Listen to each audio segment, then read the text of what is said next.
안녕하십니까. 맨눈으로 세상의 흐름 읽어드리는 와이타임 정세 분석의 추부길입니다. 지난 2월 24일 시작된 러시아의 우크라이나 침공이 어느덧 6개월째 접어드는 가운데 미국이 지난해 10월 러시아의 우크라이나 침공 의도를 확인하는 결정적 정보를 입수한 뒤에 볼로디미르 젤렌스키 우크라이나 대통령 그리고 유럽 동맹국들을 상대로 이 러시아의 침공이 확정적이라는 것을 납득시키려고 했지만 실패했다, 이런 사실이 알려지면서 주목을 끌고 있습니다. 미국의 워싱턴 포스트는 미국 시간으로 16일 이 우크라이나 전쟁에 얽힌 뒷얘기들을 보도하면서 미국 정보 당국은 러시아의 우크라이나 전쟁 준비가 본격화되기 전인 작년 7월부터 블라디미르 푸틴 대통령의 행동이 수상쩍다고 보고 첩보 수집을 강화했고 그해 10월에는 우크라이나 전쟁을 확신했다라고 보도를 했습니다.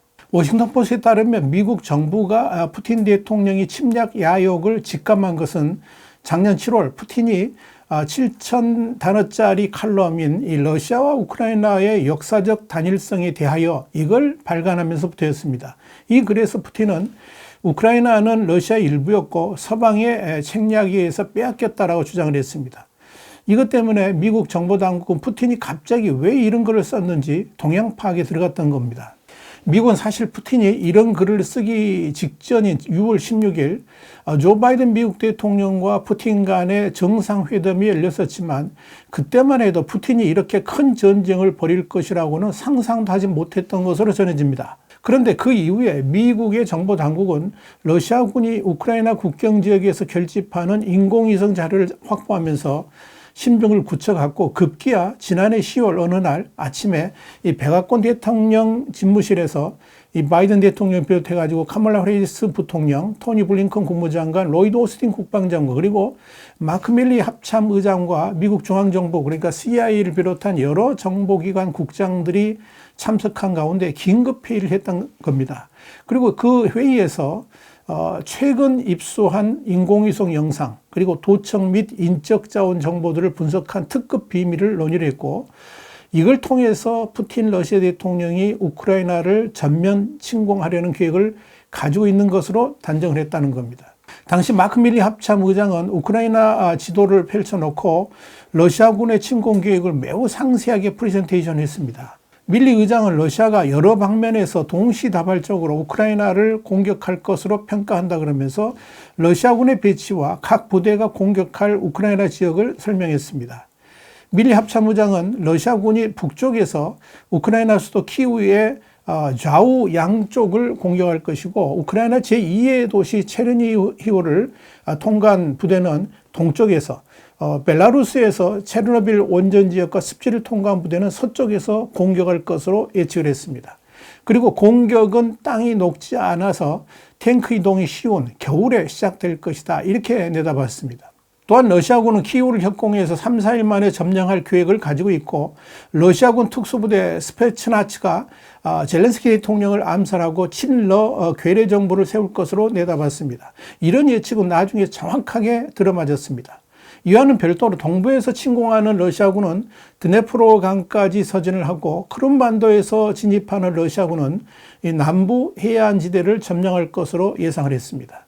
이와 관련해서 에이브릴 헤인스 국가정보국장은 미국은 러시아의 구체적인 침공 계획은 물론이고 푸틴 대통령이 전쟁 자금을 충당하고 예비군을 준비한 동향 등도 상세히 파악하고 있었다라고 전했습니다.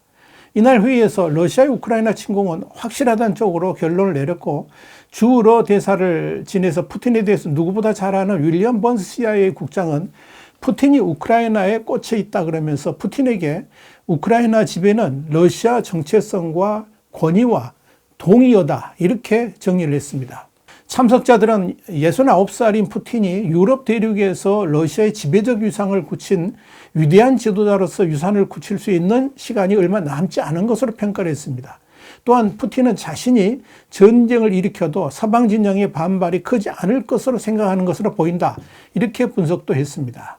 이날 회의 이후에 바이든 대통령은 러시아를 무조건 막아야 된다 그러면서 미국 혼자 대응해서는 안 될 것이라고 정리를 했습니다. 미국은 일단 동맹국들에게 비밀을 유출하지 않으면서도 진실을 설득하고 세계 최강의 군사동맹이 직접 총 한 발도 발포하지 않으면서도 불완전한 민주주의 국가, 그러니까 우크라이나가 러시아를 물리치도록 하기 위해서 필요한 것이 무엇인지를 논의하기 시작을 했습니다.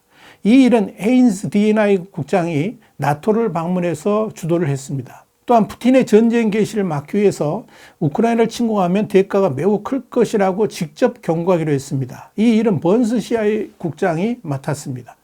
그리고 지난해 11월 초에 26차 유엔 기후변화협약 당사국의 COP26, COP26이라고 그러죠. 이 회의를 앞두고 토니 블링컨 미 국무장관은 영국 글래스고에서 젤렌스키 대통령과 마주 앉아서 러시아의 침공 계획을 설명했습니다. 블링컨 장관은 첩보 사진을 꺼내서 젤렌스키 대통령에게 보여주면서 러시아가 조만간 이 우크라이나를 침공할 것으로 보인다라고 말했습니다. 그러나 젤렌스키 대통령은 심각하고 진지하긴 했지만 설마 러시아가 우크라이나를 침공할지 그 믿음과 불신이 교차하는 듯 했다. 이렇게 블링컨 장관은 묘사를 했습니다. 이후에도 수개월간 우크라이나 정부는 미국 정부의 정보를 전적으로 믿지는 못하는 모습을 보였다. 이렇게 워싱턴 포스트는 전했습니다. 난관은 또 있었습니다. 작년 10월 이탈리아 로마에서 주요 20개국 그러니까 G20 회의가 열렸을 때 바이든 대통령은 매우 가까운 우방인 영국과 프랑스, 독일 정상들을 상대로 전쟁 정보를 공유를 했습니다. 그리고 그 다음 달에는 헤인스 국장이 벨기에 브뤼셀로 날아가서 나토의 동맹국들에게 이 러시아의 우크라이나 침공 계획을 자세하게 설명했습니다.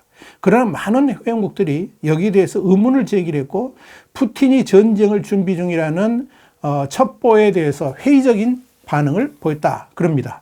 특히 이 프랑스와 독일은 러시아군이 8만에서 9만 명의 병력으로 우크라이나처럼 큰 나라를 침공할 것이다. 이런 푸틴의 계획을 이해하지를 못했습니다. 심지어 미국의 정보를 가짜라고 평가하기도 했습니다. 또한 다른 나라들은 러시아군이 우크라이나 국경에서 단순한 군사훈련하는 것이다. 이렇게 여겼다고 합니다.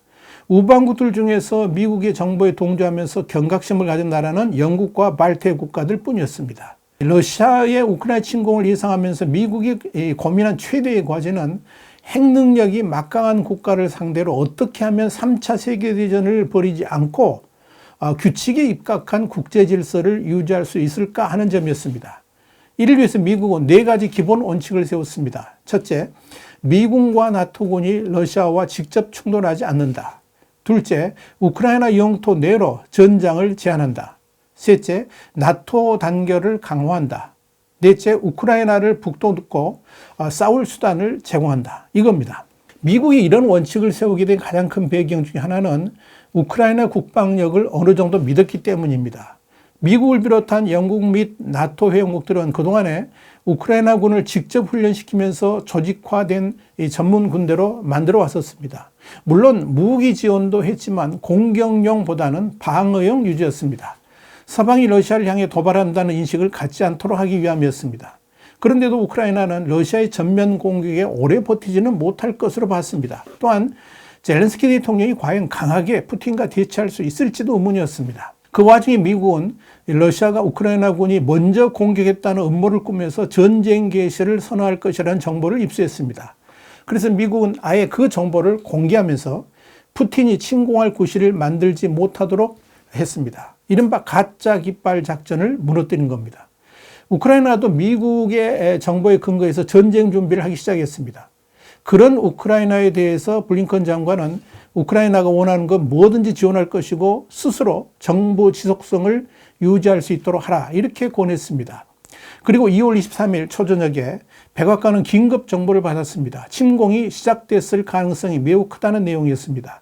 군대가 이동하기 시작했고 러시아가 미사일을 발사하고 있다는 내용도 담겨 있었습니다. 대통령 보좌관들이 긴급히 상황실에 모였습니다. 그리고 바이든은 젤렌스키하고 통화를 했습니다. 그 자리에서 젤렌스키는 바이든 대통령에게 우리는 싸우겠다, 우리는 지킬 것이다, 대신 도와달라 이렇게 말을 했습니다. 러시아는 결국 2월 24일 도발했죠. 전쟁이 개시된 직후부터 미국은 우크라이나에 그동안 제공하지 않았던 상세한 군사 정보들을 공개하기 시작했습니다.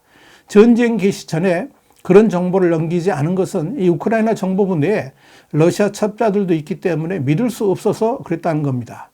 미국은 이 우크라이나군과 미군 사령부하고 전용 통신선도 개설했습니다. 다만 특급 비밀은 직접 만나서 전달했습니다. 그러면서 우크라이나에 대한 군사 지원, 무기 지원도 늘린 겁니다.